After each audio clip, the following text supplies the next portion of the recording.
아무도 보지 않는 곳이 나의 진짜 모습이다. 아무도 보지 않는 곳이 나의 진짜 모습이다 라는 제목으로 말씀 나누도록 하겠습니다. 우리 지난 시간에 우리 나병 한센스시병 그 환자에 대한 이야기를 했습니다. 성문 밖으로, 진영 밖으로 이렇게 내쫓았던 그 말씀을 이렇게 나누었는데, 그 환자가 이제 씻김을 받고 또 모든 병을 치료받고 그리고 용서받고 성문 안으로 이렇게 들어왔던 그런 말씀을 나눴습니다. 뿐만 아니라 신분의 상승, 이제는 예전엔 저주받은 자로 또 지옥에 갈 자로 그렇게 여겼던 그 사람을 대제사장과 똑같은 그런 형식으로 이렇게 속죄의 제사를 드렸는데, 왕같은 제사장의 지위로 신분까지 상승시켜 주셨다라는 그런 말씀을 지난 시간에 나누었습니다. 오늘 말씀은 이제 이 넓은 그런 광장에서 이 카메라로 치자면 한 가정의 침실을 이렇게 비추는 것으로 오늘 말씀은 시작합니다. 침실은 어떻게 보면 사적인 그런 공간이기도 하고 은밀한 공간이기도 하죠. 요즘은 좀 그런 에티켓 같은 걸 많이 중요시 여겨서 이렇게 남의 집을 방문을 해도 이렇게 함부로 침실을 잘 들여다보지 않습니다. 그만큼 사적인 공간이기 때문에 그렇습니다. 바로 그 아무도 없는 공간, 사적인 공간, 은밀한 공간에서 진짜 모습이 바로 우리의 진짜 모습이라는 거예요. 좀 헷갈리시죠? 아무도 보이지 않는 곳에서, 은밀한 곳에서 나 혼자 있는 곳에 있을 때가 나의 진짜 실체다라는 것입니다. 먼저 알아야 될 것이 있는데, 사람은 누구나 다 이중성이 있대요. 그래서 찰스 스펄전 목사님은 이것을 이중본성이다라고 그렇게 이야기하면서, 우리가 예수를 믿어도 옛사람의 모습이 남아있고요, 우리가 예수를 믿고 나서 새 사람이 되었지만 옛사람의 모습도 남아있고 우리 안에 새 사람도 있대요. 근데 다만 그리스도인들이 좀 다른 것은 뭐냐, 이 새 사람이 더 그리스도 형상을 닮아가려고 끊임없이 그런 영적인 싸움을 한대요. 아마 여러분들도 예수를 이렇게 믿고 나서, 세례받고 나서 이제 내가 세례도 받고 그리스도인이 되었으니까 예전처럼 함부로 안 살 거야, 말도 함부로 하지 않을 거야. 예를 들자면 예전에 나쁘게 여겼던 그런 습관이나 그런 것들도 이제는 안 할 거라고 이렇게 다짐하지만, 또 이렇게 교회에서 임직식을 이렇게 하면서 임직하고 나서 내가 앞으로 이렇게 이제 교회 안에서 항전적이 됐으니까, 안수집사가 됐으니까, 권사가 됐으니까, 장로가 됐으니까, 목사가 됐으니까 이렇게 살 거야 라고 하지만 늘 그렇게 되지는 않는 것 같습니다. 그래서 우리 안에 그런 내적인 싸움들이 있죠. 직분자로서 이렇게 살아야 함에도 불구하고 그러지 못하는 것, 또 그리스도인으로서 이렇게 살아야 함에도 불구하고 그렇지 못하는 이중 본성이 우리들 안에 있다는 것입니다. 자, 그렇다고 그래서 우리가 한 가지 또 주의해야 될 것이 있는데, 이중 본성이 있으니까 죄를 지어도 된다? 그것은 아니라는 것입니다. 죄는 싸워서 이겨야 될 대상이지 죄는 타협할 대상이 아닙니다. 죄에게는 양보할 것이 아닙니다. 죄라고 해서 그 정도 허용해서는 안 된다는 것. 죄는 절대적으로 타협의 대상이 아닙니다. 죄라는 것을 용납을 해서도 안 됩니다. 왜 그러냐면 죄의 그 씨는 작지만 결국은 우리의 신앙을 죽이고 우리의 공동체를 죽이기 때문에 그렇습니다. 오늘 본문은 바로 이러한 부분들, 특별히 사적인 영역이면서도 좀 민망한 그런 이야기들이 오늘 본문에 이렇게 들어있는데요, 특별히 유출병에 관한 그런 것들을 이야기하고 있습니다. 여기서 유출병이라고 하는 것은 성병 혹은 비뇨기과에서 말하는 어떤 만성적으로 나오는 어떤 고름이라든지 염증이라든지 그런 걸 통해서 나오는 것, 또 혹은 몽설, 설정 혹은 정상적인 월경이나 하열 등을 다 포함한 게 여기서 유출병입니다. 외적으로는 잘 드러나 있지 않죠. 누군가에게 이런 것 어떻게 보면 좀 부끄러운 병이기 때문에 잘 말하지도 않습니다.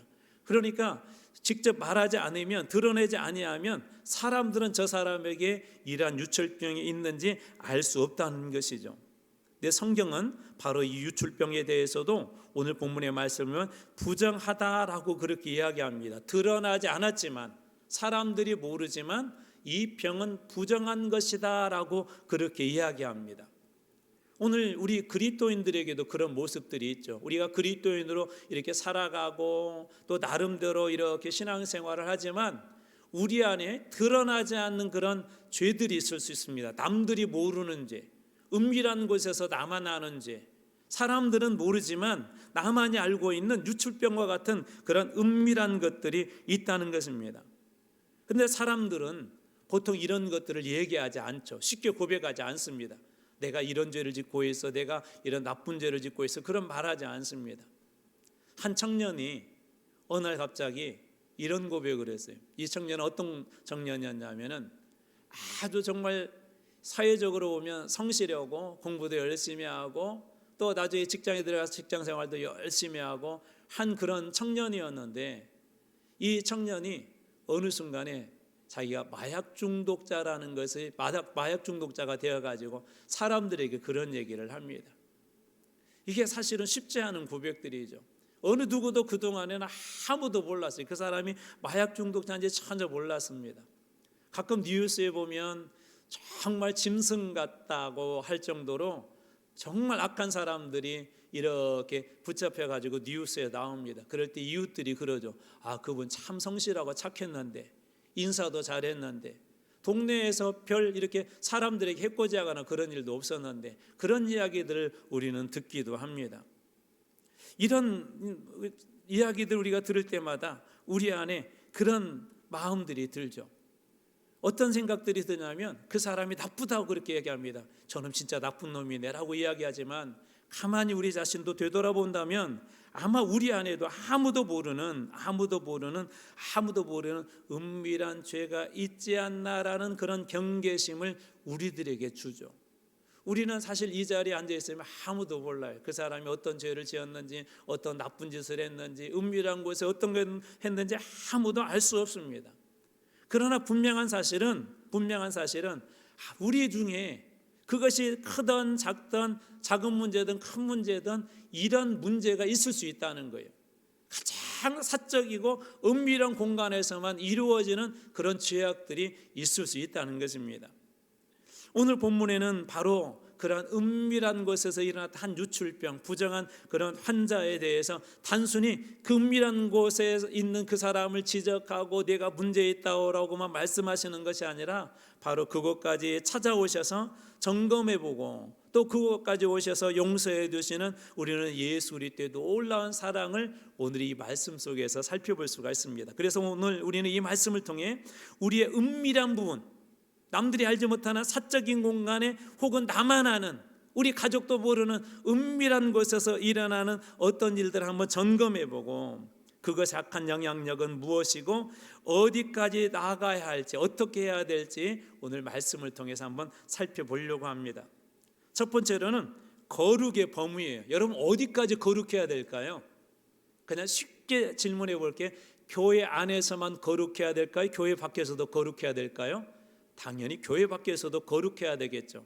그런데 오늘 본문의 말씀은 이 거룩의 본문을 어디까지 하냐, 침실까지도 거룩해야 된다, 그렇게 사적인 영역까지 그렇게 확장해서 말씀해 주고 있습니다. 오늘 말씀의 4절 말씀입니다. 유출병 있는 자가 눕는 침상은 다 부정하고 그가 앉았던 자리도 다 부정하리니. 여기 보면 유출병 있는 사람이 눕는 침상도 어떻게 된다고요? 부정하대요. 유출병 있는 사람 자체가 부정한데 이 사람의 가장 사적인 공간, 그 공간조차도 부정하다고 그렇게 이야기하고, 또 후반절에 보면 앉았던 자리, 의자도 부정하다고 그렇게 이야기합니다.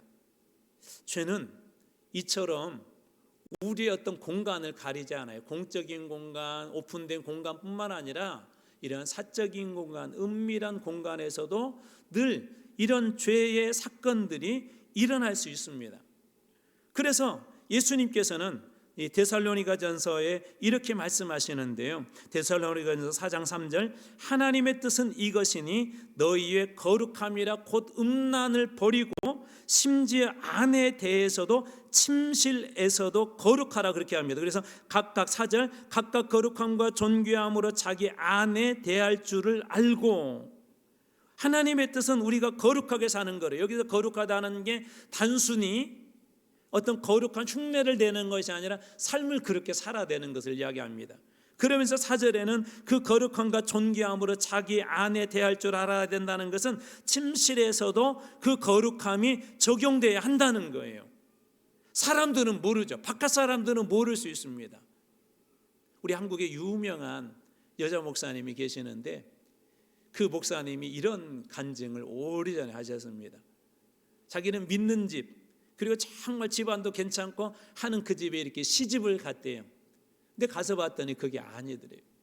막 폭력도 있고. 그런데 이 가정이 모두가 교회를 나가면 교회 가서는 웃고 있는 거예요. 사람들이 그렇게 얘기했답니다. 정말 참 그 권사님네 집사님네 가정 볼 때마다 부럽습니다. 사람들에게는 정말 부러움의 대상이었었고 신앙생활을 아주 잘하는 그런 그 가정이었었대요. 근데 집으로 돌아오게 되면 구박을 받고 거기에다 남편에게는 때로는 그런 폭력을 당하기도 하고 밖에만 나가면 교회만 가면 세상 사람들이 부러워할 정도로 그렇게 은혜로운 집안이었었고 기쁨이 넘치는 집안이었었고 행복이 넘치는 그런 집안으로 보였는데 그 침실, 가장 사적인 공간, 가족들이 있는 공간에서는 그렇지 않았다는 거예요.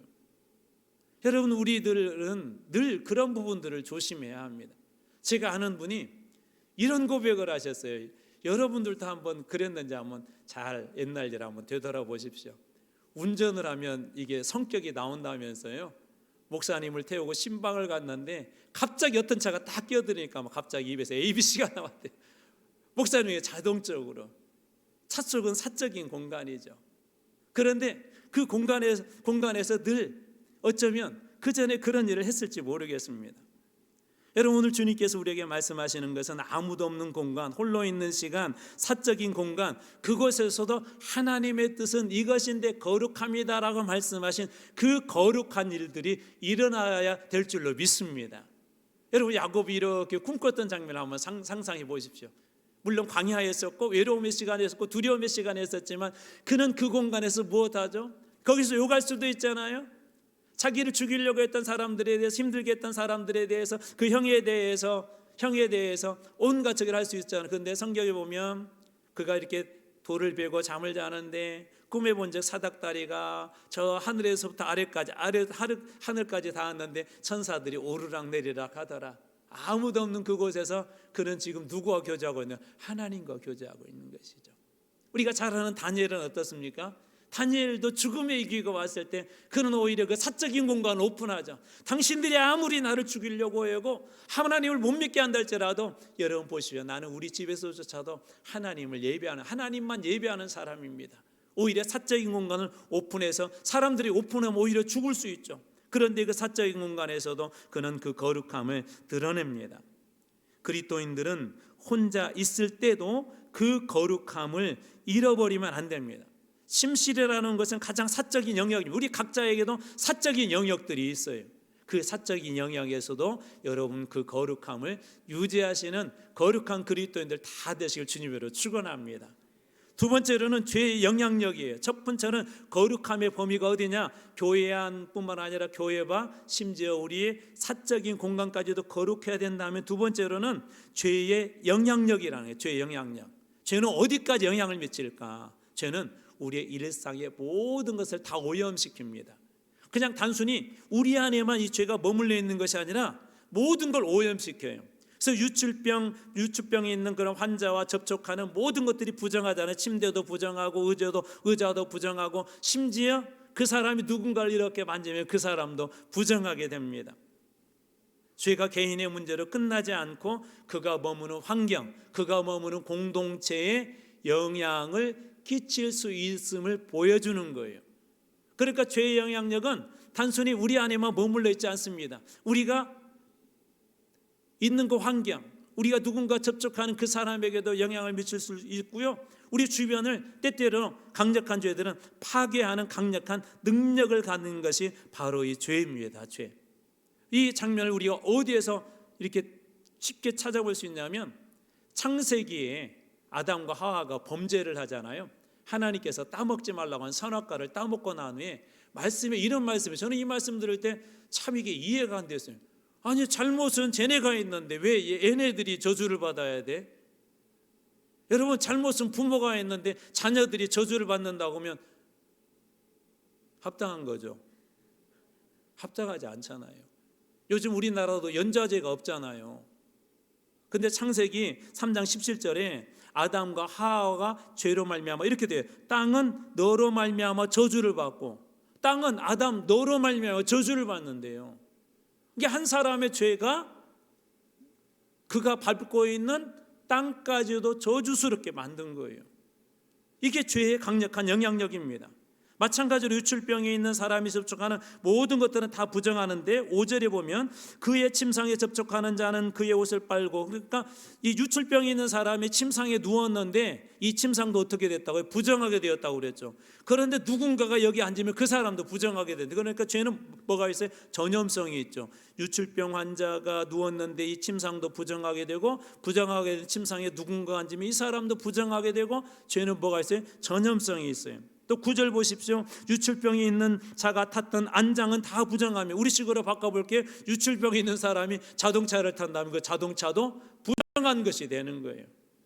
또 12절, 유출병이 있는 자가 만진 질그릇도 부정하게 되기 때문에 깨뜨려버리고, 나무 그릇도 부정하기 때문에 그것은 물로 씻어라라고 그렇게 이야기합니다. 다시 말해서 유출병 환자가 지나갔거나 만졌거나 했던 모든 것들은 다 부정하다라고 그렇게 이야기합니다. 다시 말해서 한 사람으로 말미암아 그의 일상 주변의 환경이 죄로 말미암아 오염될 수 있습니다. 죄는 마치, 그래서 이 사도 바울은 고린도전서 5장 6절에 죄는 마치 누룩과 같다라고 그렇게 표현하는데요. 너희가 자랑하는 것이 옳지 않도다. 적은 누룩이 온 땅에 퍼지는 것을 알지 못하느니라. 적은 누룩이 어떻게 퍼진다고? 얼마나 퍼진다고요? 온 땅에 퍼진대요. 온 땅에. 제가 얘기하면서 이런 비유 여러 번 들었어요.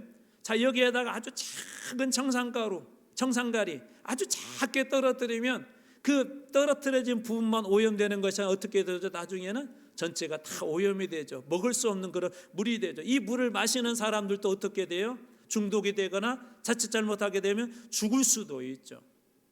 죄라는 것은 그냥 우리 안에만 머물러 있는 게, 그 사람 한 사람으로 끝나는 게 아니에요. 우리 주변에 영향력을 끼칩니다. 예전에 했던 그 텔레비전에 SOS라고 하는 어떤 프로그램이 있었어요. 그 집에 3살, 4살 된 아이들이 막 욕을 하는데 육두문자를 쓰는데, 왜 어른들도 잘 안 쓰는 막 육두문자를 쓰더라고요.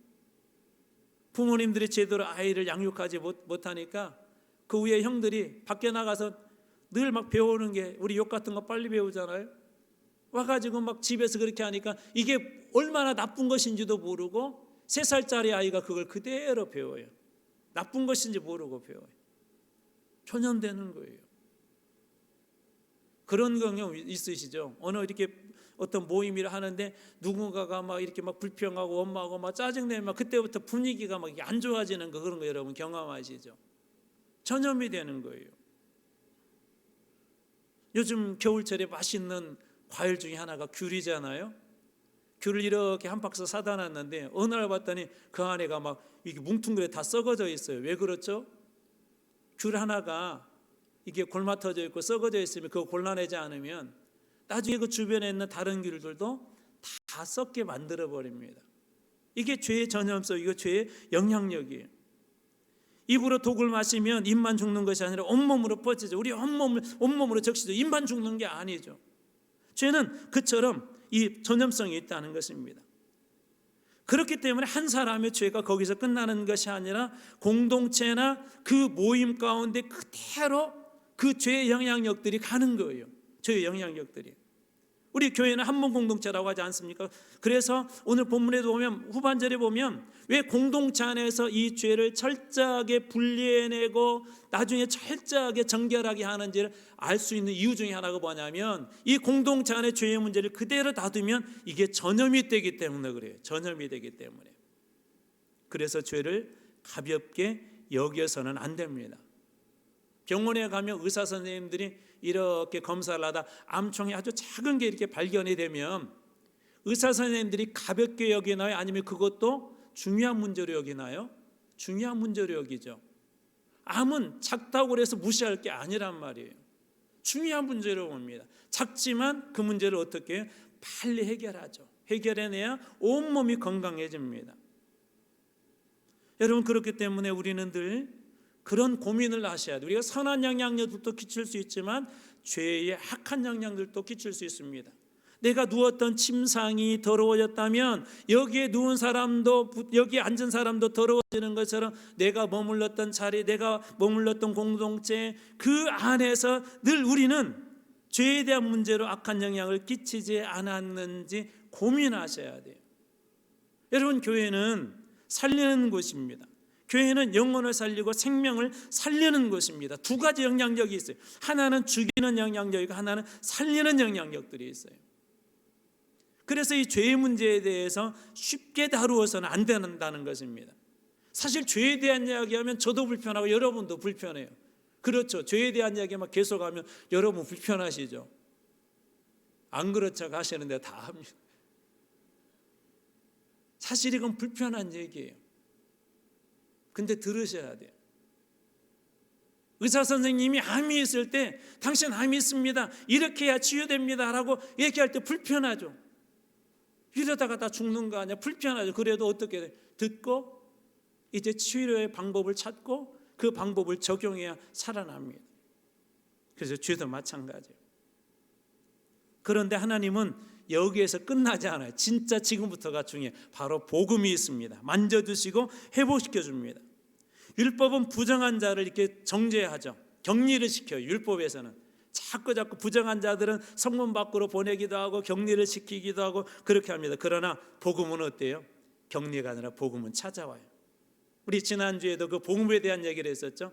진영 밖 얘기 여러분 진영 밖이 어떤 곳인지 여러분 생각나세요? 게힌나. 옛날에 흰놈의 골짜기라고 해서 흰놈의 골짜기. 이곳에서는 어떤 곳이에요? 우상 숭배하던 곳이었어요. 자기의 자식을 불에 태워서 드리는 그런 곳이었어요. 나중에는 이곳이 쓰레기장이 됩니다. 근데 거기에 막 동물의 사체, 연고 없는 그런 죽은 사람들도 그곳에 갖다 버려. 막 이 파리들이 들끓고 구더기가 들끓으니까 그걸 막 불러 태워. 그러다 보니까 막 지독한 냄새들이 24시간 동안 계속 나고 막 불타다 보니까 나중에 이제 이 말에서 지옥이라는 말이 여기서 나옵니다. 지옥. 오늘날 그 골짜기가 예루살렘에 가면은요 동일하게 있습니다. 예루살렘 동쪽에 그 문이 하나가 이렇게 있었죠. 올드시티에 가면은 예루살렘 성의 올드시티에 가면은 이 동쪽에 문이 하나가 있는데 이 문을 막아놔 버렸어요. 왜 그러냐면 그리 메시아가 온다고 하니까 거기를 막아놔 버린 거예요. 그리고 그 앞에가 지금 무엇이 있는 줄 아세요? 지금까지 상상력을 발휘해서 여러분이 맞춰보세요. 옛날에 한때는 우상 숭배를 이렇게 드렸던 것이고 또 막 나중에는 한때는 쓰레기장에 대해서 온갖 냄새가 나니까 막 불러 태워갖고 지옥과 같은 곳이었고 오늘날에는 그곳이 무덤이 있습니다. 무덤이 철비예요. 그 계곡 전체가 무덤으로 꽉 차 있어요. 무덤으로. 그게 인간의 실체라고 그랬죠. 실존이라고 그랬죠. 죄의 결과라고 그랬죠. 그런데 거기에 몸을 잡고 어떻게 했다고요? 그 진영박, 저주받은 사람들에게 제사장을 내보냈고 그 제사장으로 하여금 진단하게 하고 정결한 의식을 치르게 한 다음에 이 사람을 성 안으로 이제 성문 밖, 진영 밖으로 내쫓은 그 사람을 진영 안으로 이렇게 데려와서 그냥 거기서 끝나는 것이 아니라 이 사람을 제사장처럼 똑같은 의식을 치름으로 왕같은 제사장의 신분으로 이렇게 상승시켜 준다고 그랬죠. 오늘 본문에도 그와 비슷한 복음이 들어 있습니다. 율법은 부정한 자를 이렇게 정죄하고 진영 밖으로 쫓아냈지만 그러나 복음은 어떻게 하냐면 이 사람을 오히려 부정한 자리에서 속죄하고 그 사람이 다 이제 일정한 정결의식을 거치고 난 후에 저는 정결한 자다라고 성문 안에 진영 안에 살 수 있도록 그런 은혜를 주십니다. 그래서 유축병 있는 사람이 다 나았으면 먼저 7일을 센 후에 낫고 나서 7일을 센 후에 옷을 빨아요. 옷을. 그리고 몸을 씻습니다. 이게 이제 개인적인 정결이에요. 두 번째 영적인 정결의식을 갖는데 속죄의식을 하는데요. 앞에하고 똑같아요. 산비둘기나 집비둘기 2마리로 드립니다. 가장 가난한 자들이 드리는 거라고 그랬죠. 어느 누구나 다 속죄할 수 있도록, 어느 누구든지 이 속죄할 수 있도록 그렇게 한 거예요.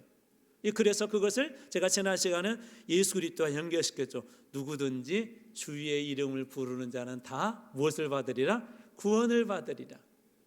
은밀한 곳에서 아무도 모르는 곳에서 어떤 죄를 짓고 그 죄의 결과 어떠한가를 우리가 살펴봤고, 자 그렇다면 이런 사람들을 율법에서는 어떻게 한다고요? 격리를 시키고, 율법에서는 부정한 자라고 하지만 그래, 예수님은 어떻게 하셨을까요? 오히려 찾아오셔서 그 영혼을 살려줍니다.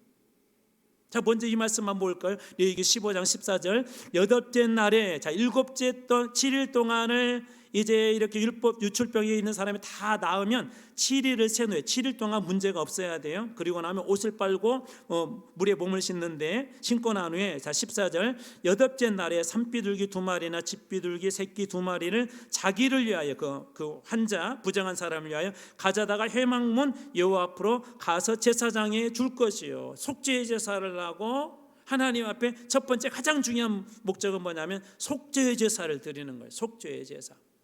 이것은 예수 그리스도를 예표하는 것이죠. 원래는 그 사람이 부정하기 때문에 그 사람이 죽어야 되는데 대신해서 죽은 거예요. 값없이. 놀랍게도 신약에 이와 비슷한 장면 하나가 이렇게 등장합니다. 하루는 예수님께서 이렇게 어느 지역을 지나고 있었는데 사람들이 막 몰려들었겠죠. 그런데 그때 갑자기 예수님의 몸에서 능력이 빠져나간 걸 예수님이 느끼셨어요. 예수님 누군지 알았을까요? 몰랐을까요? 알았겠죠. 그때 예수님께서 이렇게 말씀하십니다. 마가복음 5장 30절. 예수께서 그 능력이 자기에서 나간 줄 알고, 그 능력이라는 치유의 능력이에요. 부정한 것을 정결하게 하는 능력이에요. 나간 줄 알고 곧 스스로 아시고, 예수님은 아실 수 있는 분이에요. 왜냐하면 그분은 하나님이시기 때문에. 자, 무리 가운데 돌이켜 말씀하시되 일부러 이렇게 질문하는 거예요. 누가 내 옷에 손을 대었느냐?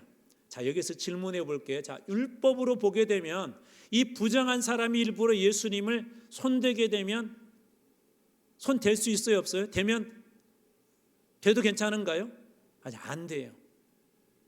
우리 지난 시간에 한센스 십병 나병 환자가 그런다고 하죠. 사람들이 멀리서 오면 부정하다 가까이 오게 되면 그 사람도 부정하게 되니까 자기가 부정함을 알려서 누군가가 부정하지 않도록 그렇게 하는 것처럼, 부정한 사람 일부러 누군가에게 이렇게 손을 댄다? 그 사람도 부정해지잖아요. 이건 율법적으로 큰 죄를 짓는 겁니다. 그런데 예수님에게 손을 댔어요. 사실은 해서는 안 될 일이죠. 예수님이 누가 내 옷에 손을 대었느냐 그렇게 말씀하시면, 이게 자칫 잘못하게 되면 그 사람 알게 되면 그 사람은 혼날 수도 있고요, 꾸짖음 당할 수도 있고요, 너 때문에 나도 이렇게 부정해졌다고 어떻게 보면 분노할 수도 있고. 그런데 예수님은 그거에 대해서 화를 내지 않습니다. 그리고 오히려 나중에 그 상황들을 다 듣고 나서는 예수님이 뭐라고 말씀하시냐면 마가복음 5장 34절. 예수께서 이르시되 따라 내 믿음이 너를 구원하였으니. 자, 율법으로는 뭐죠? 이렇게 손대게 되면 예수님도 부정해야 되고 이 여인도 율법적으로 큰 죄를 짓는데, 예수님은 이 문제를 율법으로 풀지 않고 믿음으로, 복음으로 풉니다. 따라 네 믿음이 너를 구원하였으니 평안히 가라. 네 병에서 놓여 건강할지어다. 이제 너는 정결한 여인이 됐다라고 예수님께서 그렇게 말씀해 주신 거예요. 여러분, 이게 복음이에요. 율법으로는 우리도 전부 다 저주받은 자들이고 진영 밖으로 쫓겨내야 될 그런 존재죠. 유출병 환자처럼 때로는 은밀한 곳에서 지은 모든 죄들에 대해서 죄의 값을 갚아야 될 그런 죄인입니다. 그러나 설령 그런 사람이라 할지라도 그가 예수님 앞에 나와 예수의 이름 앞에 무릎 꿇게 되고 주님 앞에 고백하게 될 때, 주님은 그 모든 죄들을 용서해 주시고 우리를 정결한 자로 다시 세워주신 것을 여러분 믿으시기 바랍니다. 여러분, 율법으로는 절대 우리는 정결해질 수 없다는 이야기 여러 번 나누었습니다. 우리는 무엇으로 구원받는다고? 믿음으로. 어떤 믿음이죠? 예수 그리스도께서 나와 나의 모든 죄를 위해서 십자가에서 죽으셨다, 속죄하셨다, 대속하셨다, 속량하셨다, 모든 걸 다 갚아주셨다는 것을 우리는 믿는 믿음으로 여전히 이중 우리 안에 이중적인 인격의 모습들이 있지만, 새 사람도 있지만 예전에 옛사람의 모습이 우리 안에 자꾸 떠올라서 죄를 짓기도 하지만, 그럼에도 불구하고 우리가 하나님 앞에 정결한 자로, 구원받은 자로, 하나님의 자녀로 인정받을 수 있는 이유는 예수 그리스도께서 속죄하셨음과 그리고 그것을 믿기 때문인 것입니다. 여러분, 이게 복음이에요. 율법은 정죄하고 율법은 자꾸 갈라놓지만, 복음은 예수님께서 누구든지 나올 수 있도록 다 열어주셨습니다. 그 어떠한 죄를 지었던지, 심지어 누구도 용서하시죠.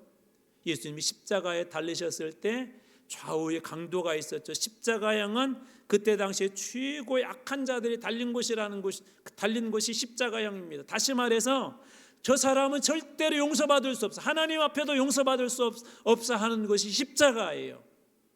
그런데 그 한편의 강도는 어떻습니까? 거기에서 당신의 나라에 가실 때 저도 그 나라에 데려가 주십시오. 당신 아시다시피 제가 십자가에 못 박혀 죽을 만한 악한 죄인이지만, 주님, 당신의 나라에 들어갈 때 저도 기억해 주십시오. 이 궁유를 구했던 이 짧은 한마디의 말이 주님께서 이렇게 그의 영혼을 구원하시며 말씀하십니다. 오늘 내가 나와 함께 낙원에 있을 것이다. 여러분, 이 세상에 아무리 큰 죄를 할지라도 우리 하나님 앞에 다 용서받게 될 줄로 믿으시기 바랍니다. 여러분, 그렇기 때문에 우리에게 주신 가장 큰 이 복음을 여러분 거부하지 마세요. 복음은 우리를 살리기 위해서 주님께서 주신 것입니다. 그래서 복된 소식인 거예요. 희귀병에 있는 환자가 몇 천만 원, 아니 몇 억, 수십억을 들여도 고칠 수 없는데 어느 날 신약이 개발이 됐어요. 이 사람이 살 수 있게 됐어요. 이게 복음 아닙니까?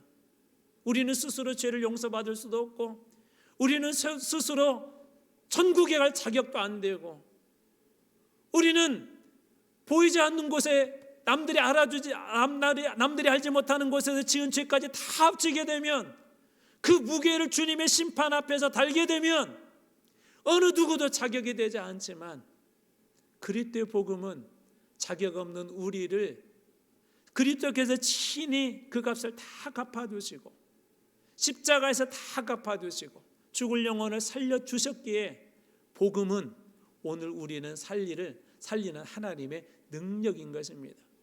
그 복음은 저에게뿐만 아니라 여러분들에게도 다 주셨습니다. 여러분, 이제 말씀을 한번 정리해 봅니다. 이 죄는 영향력이 있다고 했어요. 이것은 전염됩니다. 자꾸 공동체까지 영향을 미칩니다. 그러나 그 한 사람에게 복음이 들어오게 되면, 주 예수를 믿으라, 그리하면 너와 내 집이, 내 집안이 구원을 받으리라. 한 사람으로 말미암아 어떻게 돼요? 복음이 들어오면 우리 공동체가 살아납니다. 복음이 들어오면 우리 가정이 살아납니다.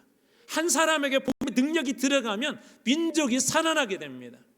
저는 여러분들이 율법 속에 여전히 갇혀 있고 죄의 문제에서 허덕이는 그런 인생이 아니라, 이 복음 안에서 복음을 누리며 복음 속에 사는 여러분들이 다 되시길 주님의 이름으로 축원합니다. 은밀한 방을 청소하십시오. 죄의 악한 영향력에 대해서 경계하십시오. 그리고 더 중요한 거, 복음을 믿고 받아들이십시오. 그 복음의 능력으로 살아나고, 여러분들을 통해서 가정이 회복되고 교회가 살고 우리 광주도성이 살아나고 우리 대한민국이 축복받는 땅이 되길 주님의 이름으로 축원합니다. 기도하겠습니다.